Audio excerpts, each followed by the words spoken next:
Look, this conspiracy to frame Trump turns out to be more devious and diabolical, Sean, than I think anybody imagined. And today's documents further implicate Barack Obama as deeply embedded in the hoax, pressuring Comey to clear Hillary Clinton of her email crimes, then joining the scheme to push the phony collusion narrative that Clinton instigated, and then, of course, engineering the fabricated FBI case against Trump. You know, Obama could have stopped it. He could have told the truth. He didn't want to do that. So it's a stunning window into how Obama's CIA and FBI were run by corrupt actors like Comey, Brennan, and Clapper, key players in the conspiracy, and they all plotted and connived to sabotage Trump, along with Democrat Party officials, we learned today. Of course, the bogus dossier and two cybersecurity firms doing their dirty work. Then later, Obama directed his intel pals, let's manipulate and alter the intelligence to justify what we've done, using the fake dossier to supercharge the hoax. Sean, they abused their power to target a political enemy, Donald Trump, and they weaponized the law to destroy him, and they did it all without conscience. Hey, welcome into Courageous Media. Thanks so much for joining me here. We have got a great show for you today. Just more follow-up. We're going to be covering this story until we get to the end of it. So whether it's every day or every other day, every time there's breaking news about RussiaGate, about the Russia collusion hoax, about the attempted coup that the Democrats and the deep state tried to foist on the American people as they tried to forcibly, without firing a shot, however, take over the federal government when Trump was elected in 2016. We will continue to cover that. But we've got breaking news today. We've now got confirmation that there are eyewitness whistleblowers. This is starting to get very, very rough and very dangerous for those co-conspirators that are involved in this thing. Now, again, Obama still has his presidential immunity that will have to be pierced in order for him to be fully held accountable for this. But there is no presidential immunity for Brennan, Clapper, Comey, McCabe, Strzok, Page, Susan Rice, Clinton, all the above. All of those are facing some serious jeopardy right now. And if for anything that Clinton did or that Obama did after he left office, there is no presidential immunity for that either. So we'll see what happens. But I want to dive into this story because now we know that there are actual whistleblowers, eyewitnesses who are telling their story to the DOJ. Before we get into that, please smash that like button. Subscribe if you haven't already. We really appreciate everybody rolling up. Midway Farms in the house. Thank you so much. Let us know you're here in the comments. All right, let's dive right in. So this was posted. We've also got a video about this. So now we know that a whistleblower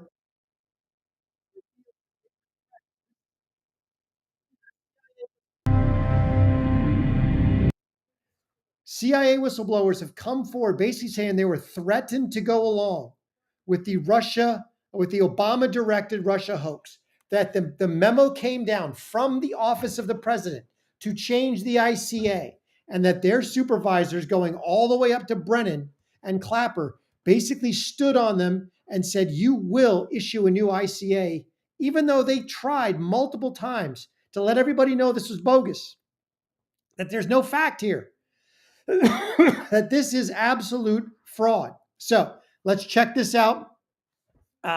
We've got a video of actually, there's 20 now. We have 20 CIA and FBI whistleblowers. This is absolutely amazing stuff. Devin Nunes was on this one. Check this out. Good morning, or good afternoon, everyone. I recently confirmed that on numerous occasions, the intelligence community incidentally collected information about U.S. citizens involved in the Trump transition. Details about U.S. persons associated with the incoming administration, details with little or no apparent foreign intelligence value, were widely disseminated in intelligence community reporting. Third, I have confirmed that additional names of Trump transition team members were unmasked.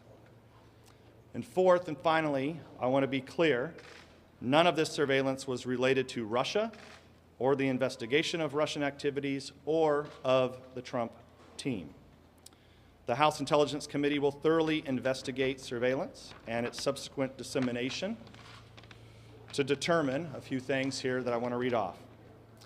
Who was aware of it, why it was not disclosed to Congress, who requested and authorized the additional unmasking, whether anyone directed the intelligence community to focus on Trump associates, and whether any laws, regulations, or procedures were violated.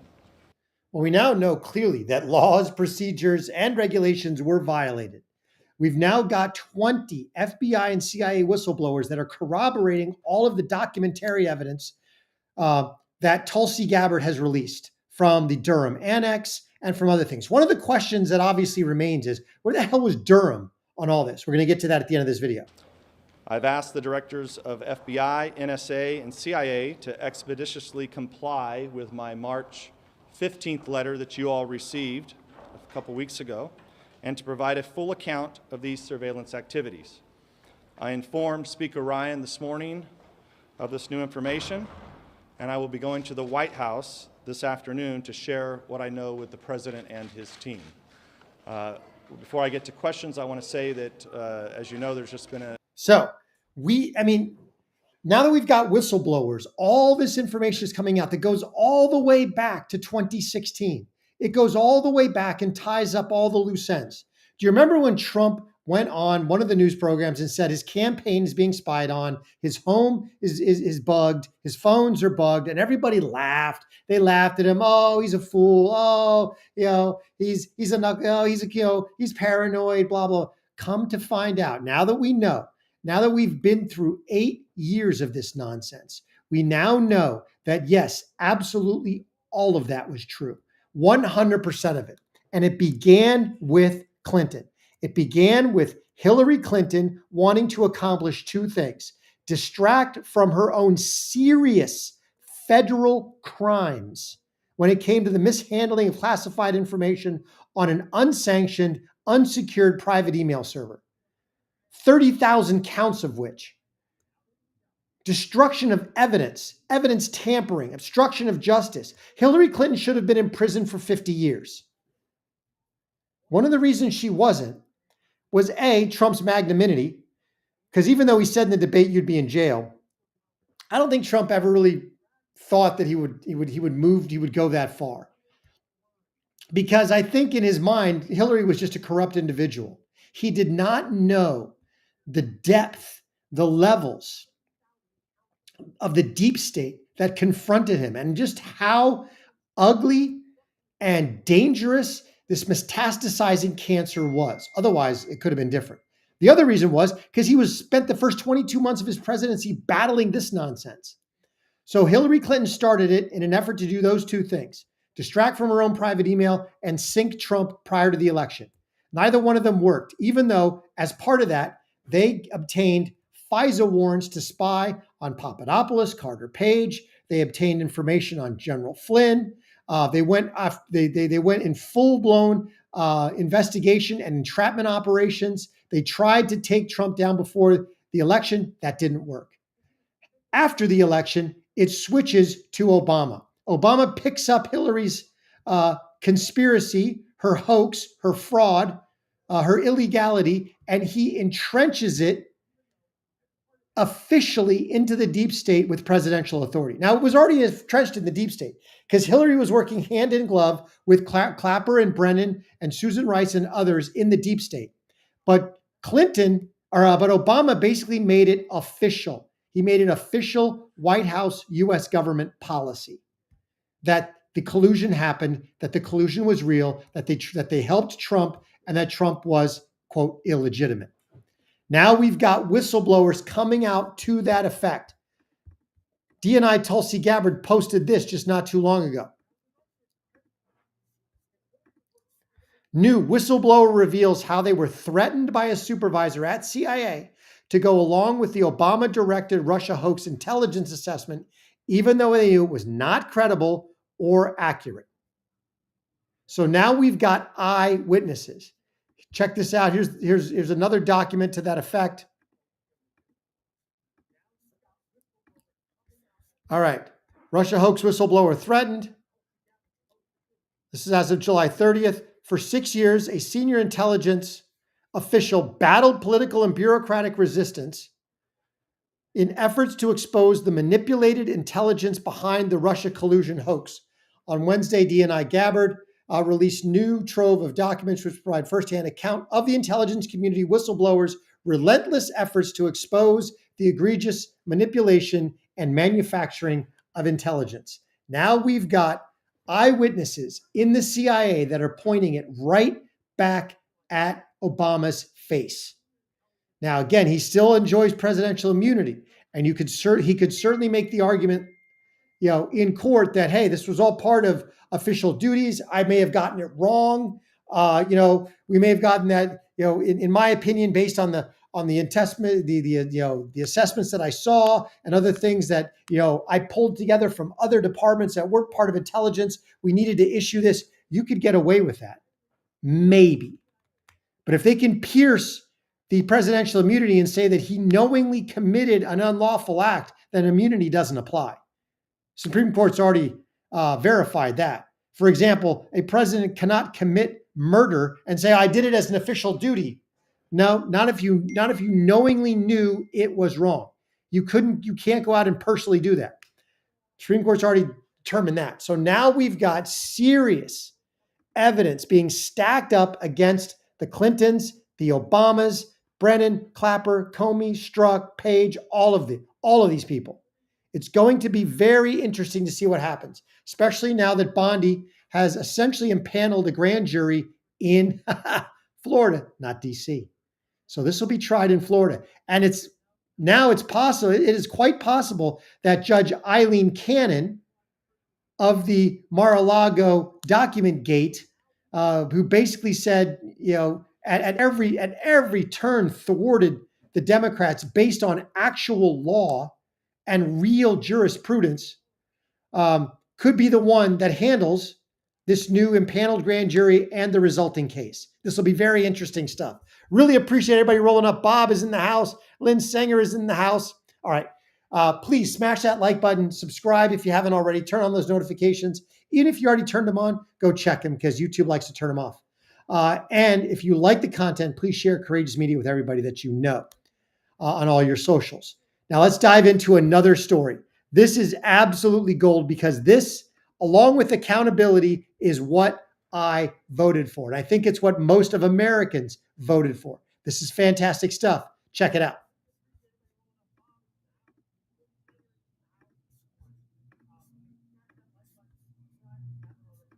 We hired without warning. Two now former female federal immigration judges say their terminations are part of what they see as an obvious pattern. We have seen that women and minorities have been disproportionately affected. This clearly raises serious concerns about transparency, fairness, and due process in our courts. I call for full transparency regarding our terminations. Judge Carla Espinosa's termination email came as she sat on the bench in Chicago's immigration court July 11th.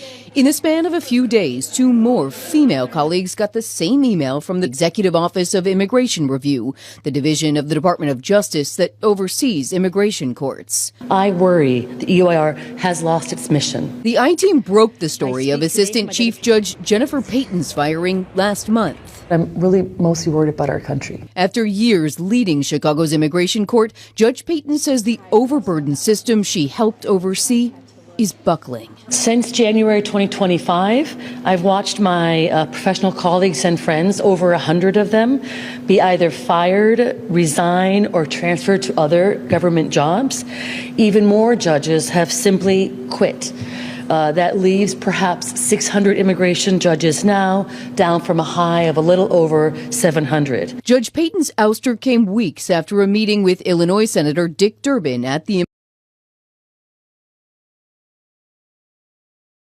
So we got phenomenal news. Trump is moving even behind the scenes to completely rewrite what is going on in our immigration court system. Now, for those of you who don't know, you've got several within within the judicial system of the United States, you've got two levels of courts, essentially. You've got Article 3 courts, and then you've got Article 2 executive branch courts, right?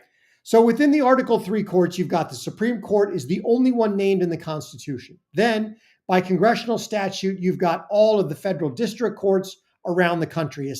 And that's essentially the Article 3 division. Then you've got an entire swath of executive branch courts, administrative courts that are all tied to various government agencies. Essentially, prior to the overturning of the Chevron doctrine, every single government department, especially cabinet level, had its own administrative courts to handle disputes. So if you ever had a dispute with, let's say, the Department of Education or Department of Health and Human Services or any other department, and you filed suit, you went to essentially their own court. And their own court got to make the decision. And guess who never lost? Basically, the federal government. And so the Chevron doctrine overturned that little more than a year ago, basically saying, no. When you sue the federal government now, your case has to be heard in an Article 3, actual Article 3 judicial court. It can no longer be heard by an administrative court when you sue the federal government. However, there are still plenty of administrative courts that exist, and those are by statute. One big group that is extremely important is the immigration courts. Because as of, I think it was 15 years ago, but I'll double check, Congress specifically removed all of the immigration cases from federal district courts. They have no jurisdiction over asylum or immigration cases. Those fall entirely under the immigration court system. And they're not covered by the Chevron doctrine because it's not someone suing the federal government. It's, hey, if you applied for asylum, there is an immigration judge who will hear your case. If it has merit, because most asylum cases don't even have merit, they get dismissed out of hand. But if there's an actual hearing, it'll be heard by an immigration court judge, not by a federal judge. We're not going to tie up that system, which is there for criminal and actual civil cases, with immigration cases. And so that's why you have these immigration court judges. Now realize, these immigration judges work not for Article 3. They don't work under the Supreme Court. They work for the executive branch and therefore serve at the pleasure of the president. So he can fire them whenever he wants. This is absolutely great stuff. Now check this out. Realize this, yes, judges, not activists. Not judges, activists. Absolutely. And Mike, you are correct. They're getting fired for not doing their job properly. Check this out.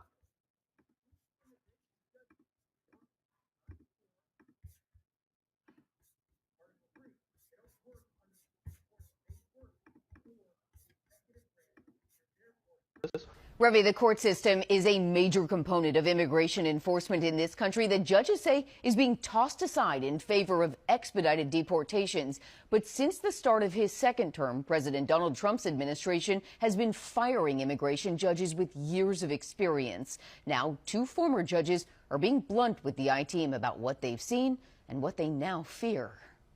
Oh my God! Judge Jennifer Payton was the assistant chief immigration judge overseeing Chicago's immigration court for nearly 9 years. I kept telling myself, and my husband kept saying, like, they're going to have to fire me. I'm not quitting. Judge Payton is still reeling after being dumped in an email over the 4th of July weekend while on vacation with her family. There's 3 complete sentences. No reason, no cause. Judge Payton oversaw thousands of asylum and other removal cases. Now the contents of her office are stuffed in boxes, and she's sifting through the last 6 months. Within a couple hours of the inauguration of President Trump, 4 senior leaders, all female, were fired by email. February 14th, a group of 7 assistant chief immigration judges like myself all received emails in the afternoon firing without cause. Why? I don't know. Nobody knows. No. The upheaval has sent other immigration judges running for the exits. There was a massive change in the tone. Now, former Chicago immigration judge Christy Nelson said by April she couldn't take it anymore. It was basically like we were being told that we weren't valued, that they just wanted to get rid of us. The immigration court system is convoluted. It actually isn't a court in the traditional sense. Despite it having judges, attorneys on both sides, and hearings, it does not fall under the judicial branch, and it's separate from criminal court. You're less independent because you're a part of the executive branch of government. And it's the Attorney General Exactly. You work for the president. who can and now is firing immigration judges. Judge Jennifer Payton's 3-sentence termination letter came from the Executive Office for Immigration Review, a branch that reports to the Attorney General. That office denied the I-Team's request for an interview or any comment. I think that there's an effort going on to bypass the immigration courts. One way to bypass the courts, the use of expedited removal, a process in which ICE can detain someone and deport them in a matter of days. Exactly. This is what the American people voted for. Get rid of the illegal aliens. Nobody wants them here. They're here illegally. By definition, they're criminals. And everybody was on board with the Trump policy, which was let's start with the worst first. Let's go find the ones who have also committed crimes in the United States, and let's get rid of them first. But eventually, we're going to get rid of everybody. That's always been the Trump policy. And in order to do that, you cannot have a bunch of bleeding heart liberal immigration judges standing in the way. And so when they find that these people violate their oaths of office and violate the law and continually violate policy of the executive branch to whom they report, they get fired.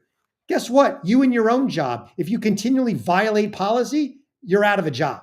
There's fewer judges. I think the administration is going to be using expedited removal. They are using expedited removal more frequently than in the past, and it results in more people being deported. I'm worried about myself and my future, but I'm really mostly worried about our country. Late this afternoon, Senator Dick Durbin released a statement calling Judge Payton's firing an abuse of power and punishment for a non-political judge. Durbin says he met with Payton in Chicago Immigration Court late last month, triggering an email to the judge from the Department of Justice saying, quote, immigration judges should not directly communicate with members of Congress and congressional staff, and required all communication from congressional offices to be forwarded to headquarters for review and response. Judge Payton was fired soon after. And this story is still ongoing. So not only has she violated so many other things, but now she's also meeting with members of Congress, which is not allowed. Now, just to give everybody a little bit of context, doing a little bit of research on Payton, Judge Payton, she approves asylum cases at an almost 86% clip. The national this is in Chicago, the national average for asylum cases is 30%. So she is more than 2.5 times the average. So obviously she's got a bone to pick. Obviously she's got a political agenda. It just doesn't so happen that she gets every single asylum case that is so worthy that they have to get approved in her 9-year career. Now, maybe if she had only been there a few months, okay, maybe I'll give you that. No. So she is an actual political hack masquerading as a judge who did nothing more than rubber stamp illegal criminals being here in the United States. And so that and the fact that she was meeting with partisan members of Congress, she's gone, she's out. And so many other immigration judges are out when clearly their actions violate not only the law, but also the policy of the executive branch to which they report. I got a fantastic video. So check this woman out from Chicago. You got to see this. This is great stuff.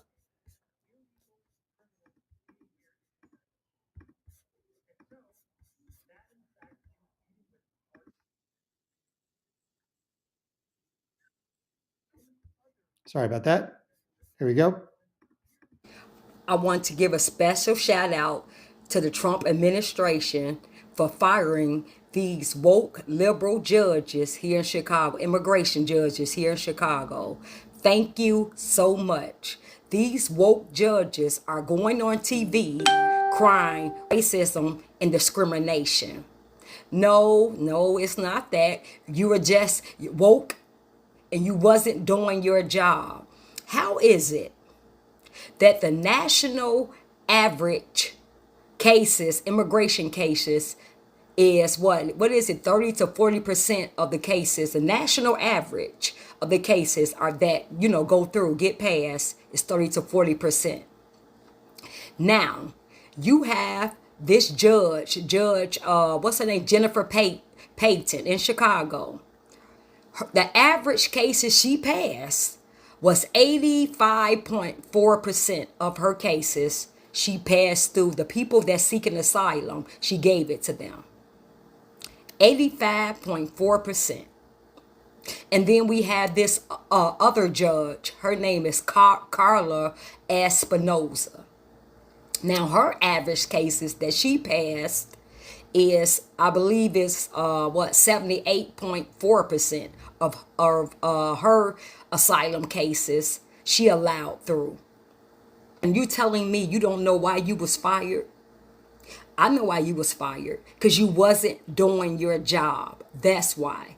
And I want to give a special shout out to the Trump administration for getting rid of these judges. And we're asking that you get rid of more of these woke liberal judges, immigration judges. Absolutely, because this is what we voted for. This is what Chicagoans voted for. They are tired of this nonsense. And Harry Enton was on CNN. He's been on multiple times, but basically banging the alarm drum for any Democrat that wants to listen, that this is a loser issue for them. The more they double down and side with the criminal illegals, the worse it gets. We got two clips from Harry Enton that just sum this all up. It's absolutely great stuff. Check this out.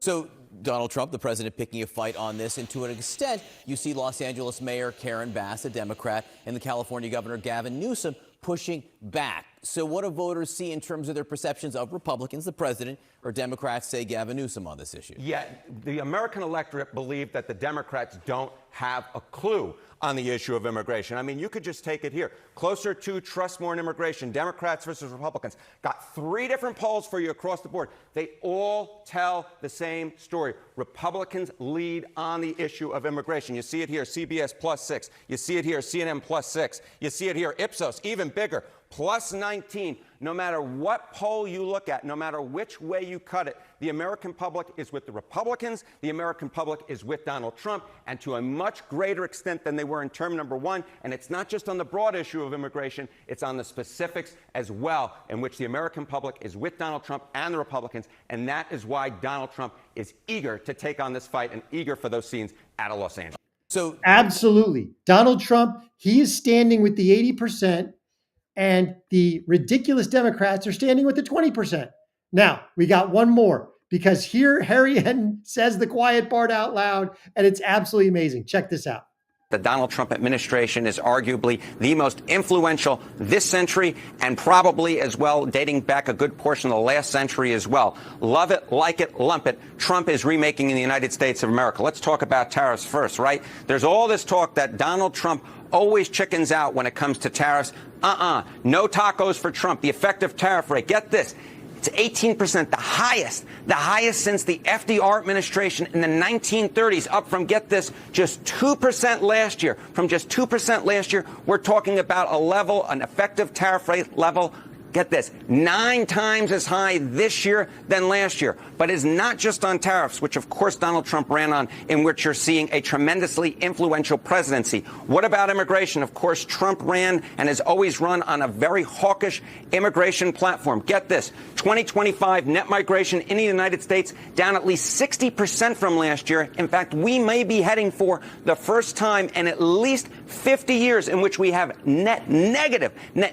migration into the United States. And last year, of course, in 2024, the net migration in the U.S. was 2.8 million. This year, we might be talking about negative net migration. My goodness gracious. Now, of course, this is part of the larger story, as I was mentioning. We're talking about immigration, net migration. We're talking about the effective tariff rate.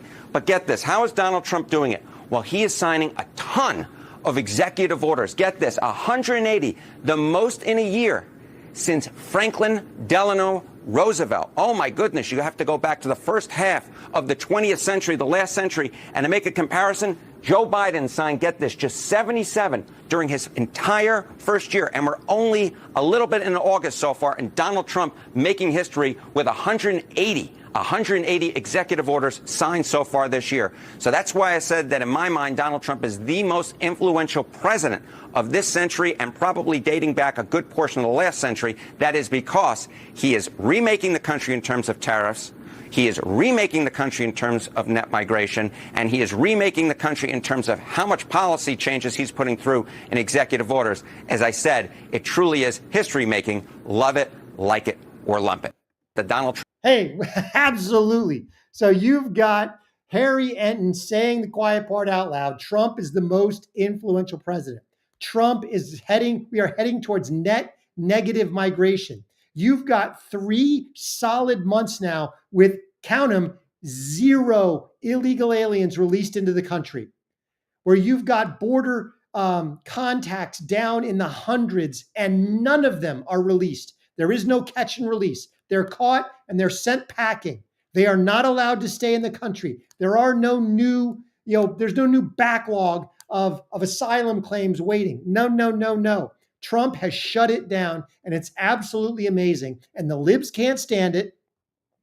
And while Trump is radically ramping up enforcement and getting rid of the illegals, he is also getting rid of the judges that stand in the way.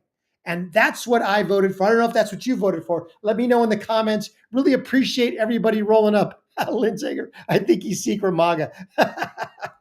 Really appreciate everybody rolling up. Please like, comment, and subscribe. Most importantly, share Courageous Media. And if you like the content and you want to support the channel, please join us as a member of Courageous Army. Really appreciate you being here. Remember, God is good and he is sovereign. Until I catch you next time.